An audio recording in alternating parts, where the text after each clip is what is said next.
Almadan hər kəsin çox bəyənəcəyi bir desert hazırladım. Əvvəlcə almaların için təmizləyib qaba yığdım.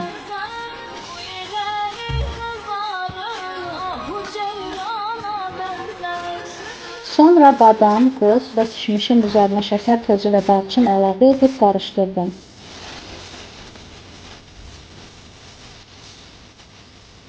Hazırladığım qarışımı almaların içine yığıb üzərlərinə bal əlavə etdim.